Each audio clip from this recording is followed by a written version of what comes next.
have a golf. Oh, uh-oh. Uh-oh, what happened? What happened? I was going to toast you with this thing, and then I realized I was like, oh, it's a snow globe. You know what this Oh, what is? is? That's a golf ball. Okay. It was on the What? tee when I picked it up. Oh my God. Eh, That is like, what a metaphor for a Jew messing with Goyish stuff. You mess up the golf. Good morning, Jew. Good morning, Jew. How are you? I am fine. How is Good Dunkin'? to hear. I Good to hear. I want someone to send you a Dunkin' Donuts certificate. Oh, that's really funny because literally today I asked them, do you have any card system since I'm kind of single-handedly supporting you in my neighborhood, I feel like? And she was like, oh, yes, take right here. We're always so rushed. We had no time to tell you, but here you go. And she gave me a thing. I probably paid for like 5 times too many coffees. We're going to start our old favorites. I can't believe it's Jewish. Let's start there. All right. He's pretty active, especially for a Jew. Runs all around the country. The He's a world. chef. The world, you're right. What am I saying? He's a chef. You see, I'm underselling him. I'm being self-loathing. He's a chef. He has a TV show. He actually is half Catholic on one side and half Jewish, but he was raised without religion, much like me. His paternal grandparents are French, and his paternal grandfather emigrated from Arcachon, don't know where that is, I guess France, to New York following World War One. And his father grew up speaking French and spent many summers there. And his mother worked, I didn't know this, but his mother worked for the New York Times as a staff editor. That's Yeah, but Jewish. ready? This is the half Jewish. The half Jewish is going to Vassar. That's the Jewish part. The half non-Jewish dropping out after 2 years. He may be the only Jew who was eating sheep testicles. He loves testicles. Does he belong to your church? Is that what you're saying? No, but he likes the grimier the street food, the better. The meatier. Okay. He loves pig. He loves to eat pig like only a Jew can. That's what I'm Oh, saying. right. Nice. He's a big activist, apparently, and speaks out on behalf of Latino service workers. Here's to you. Here's to Jew. Or Anthony this- Bourdain. You just Bourdain. wanna- so this week's Name That Jew is kind of amazing. He was a corporal in the 78th Infantry Division, World War II. He was, of course, from Brooklyn. He was born Kaminsky. His brothers named Irving, Lenny, and Bernie. In other All of words, them Jewish? he had 3 brothers named Jew, and Jewier. Right.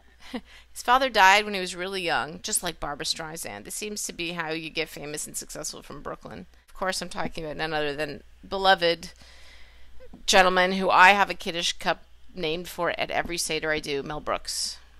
Whoa. Mel Brooks. I had no idea. What's his name? He was in the army and he did well. He did good.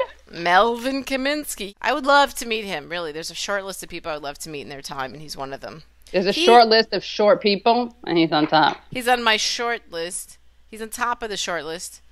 He stands on the shoulders of other short people. We have a couple of follow-ups, first of all, to stories we've been following for you here on Morning Jew. So Spain, remember Spain, the country that kicked us out in 1492? It's a little village called Killed Jews that had decided maybe we might not want to keep the name. And they had a vote. They got together. They put it to vote. They exercised their democracy. They had a huge turnout in the village. They said heavy turnout in the press. You know what that was? 56 people. Yeah. My favorite part of this is that the vote, they were voting on whether to change the name from Kill Jews, Mata Judíos, and the vote was, guess what it was? I'm impressed I'm impressed they voted to change the name. Let's start Really? with that. You didn't think they would change the name? I was on the fence. Even though there was a follow-up story in the press that it turned out that probably the town Jews was were the actually ones. made up of Jews. They probably picked their own name. They probably picked their own Kill Myself name. Right. It's called Keeping Up with the Perezes. Yes. They should have just called it Kill Myself. Keeping up with the Garcias. The latest is that they think it was either self-loathing or very adaptive and self-protecting Jews. Right. Wanted to look like the most Spanish, normal, patriotic, anti-Semitic Spaniard possible. So they may have said, you know what, let's call this place Kill the Jews.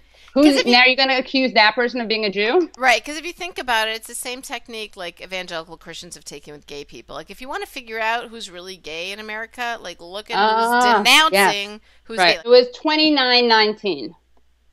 So to make it more relatable, let's say We will have a real Very entertaining, minute by minute, on the 19 people who want to be killed Jews. I know. I want to interview them. I speak Spanish, people. So if you send us to Spain, I will make a documentary about this. The next follow-up story is, I don't know if you remember quite how, loyal Morning Jew listeners, there was an incredible story a little while ago in New York about a group of rabbis who were caught running, this made the Daily Show.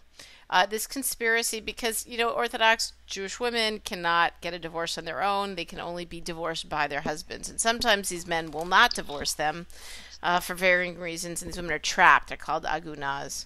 So there was... Which means what, like undesirable or something? I think it's grass widow. Like, you're just stuck. Anyway, in this case, the solution these guys came up with as a business was an extortion ring where these guys would kidnap these men who weren't willing to give their wives a divorce, and torture them into doing it.